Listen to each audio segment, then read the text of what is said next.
Hi, I'm Kath from KathleenRobb.com. I'm an OT coach and a naturopath, and I work with women with chronic health conditions compounded by weight and stress and all the things. And thank you so much for being here with me today. So, today I want to talk about how we as women can stop sabotaging our health goals. Now, have you ever said to yourself, I don't know what happens, I just keep sabotaging myself? I hear this all the time in both my OT coaching and my naturopathy, and it's really, really common with women I work with. So things might be going really well, people start making changes, their habits are improving, their health starts improving, maybe they start losing some weight if that's an issue for them. And then some kind of crisis comes, or there's chaos in their life, their stress goes up, and the habit slaps. Or even more confusing is when they reach a milestone and they're celebrating it, and then their habits lapse. And this is one that I do. If I get complimented on weight loss, not when I'm trying to lose weight, you can bet your bottom dollar that I'll quickly put on some weight. It's just, it's one of these things that we do in our self-sabotage. And this happened to me in the lead up to my wedding. You would think that in the lead up to a wedding, you have all the motivation in the world to lose weight. I needed to lose some weight. I was a bit unhealthy. And you think that would be enough, but I really couldn't get traction in losing weight. And even after my fatty liver diagnosis, even though I reached my goals and I lost the weight and reversed my fatty liver, it wasn't a straight path from A to B. Like I said, I could lose a bit of weight, get a compliment, and then not lose any further weight, so as if I would freeze, as if I was feeling too good about it or something like that. So we can sabotage, and we can completely derail ourselves as well. But having a stall or a derailment doesn't have to mean we stop making progress. We can pick up, re-examine what's going on, start again, and next time get further. So that's what I want to talk about today. And this is what's helped me. Firstly, we want to identify our needs. So why did we derail ourselves? What was it in the food that we ate that was unhealthy, or the behavior that we didn't want to do? How was it meeting our needs? Because everything we do meets our needs in some way. It might be that we're bored and it stimulates us. It might be that we're comfort eating because we're stressed. It might be that we're procrastinating something we don't want to do. There's always a motivation for why we do the things we do. So what was going on in your life? If you find yourself self-sabotaging and derailing your efforts, then identify what you needed at that point in your life that led to that behavior. It's a waste of time to be angry at ourselves. So instead, let's get excited about the chance to learn something new about ourselves so that we can up level next time. So for me, I would eat salt, vinegar chips as a way of self-soothing after a stressful day. But I had to unpack the fact that lying in an MRI machine having my liver scanned is not self-soothing. It is the chips led to very much compounded stress. So I had to face that and choose differently. Number two, we want to start with a 1% effort, not 100% effort that we snap back from. So many times people come to me and they've been put on this really full-on diet and they committed to it, and I don't want to step on their health professional's toes. So I'm like, okay, let's try and support this diet.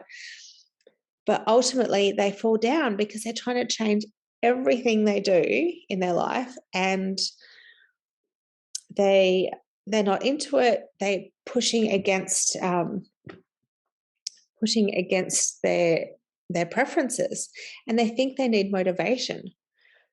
But motivation is BS. Seriously, it's BS. We get fired up. We think we're going to do all the things, but it wanes. Motivation is useful for a single action, not for a sustained effort.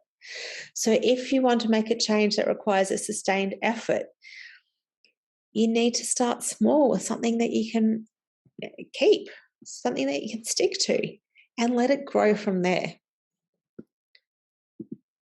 Number three, know your why. Why do you want to make this change? So when I'm really tired and I'm fried mentally, I want to reach for the snack foods. And sometimes I do. I want to reach for processed foods that give me a quick hit. But my fatty liver and that MRI machine aren't always front and center in my mind. But I can remind myself when I'm making that choice, I want to be around for my daughter. I want to be the healthiest mum I can be. I want to be the longest living mum I can be.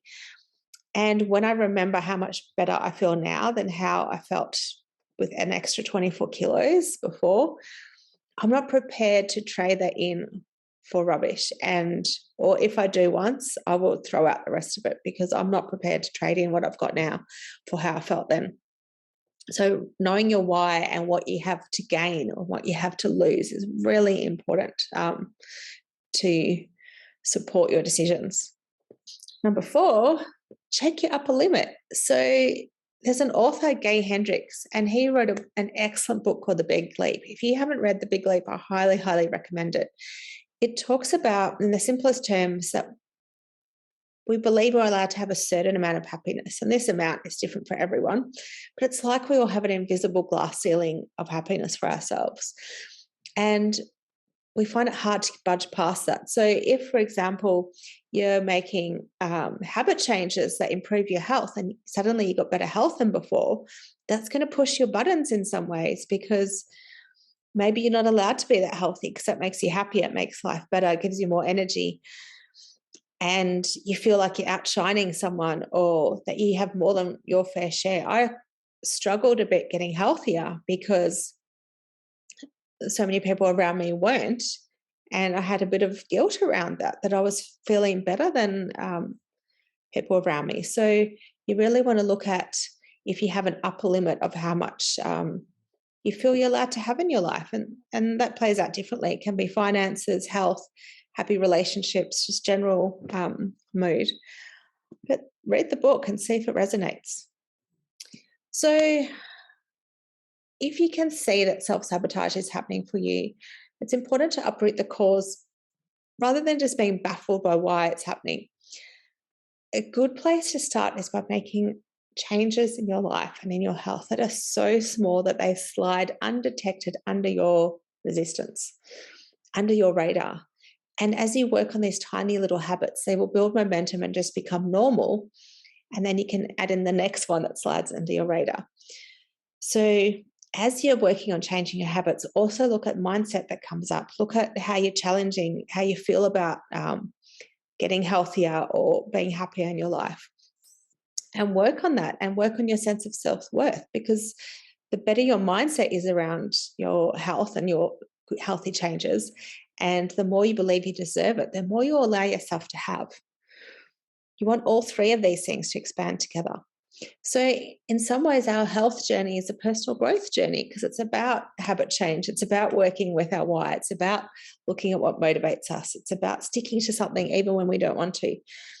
Now, if you're ready to grow in yourself and in your health, then I highly encourage you booking a free discovery call. I work with women with multiple chronic health conditions, compounded by stress and mood and perhaps extra weight.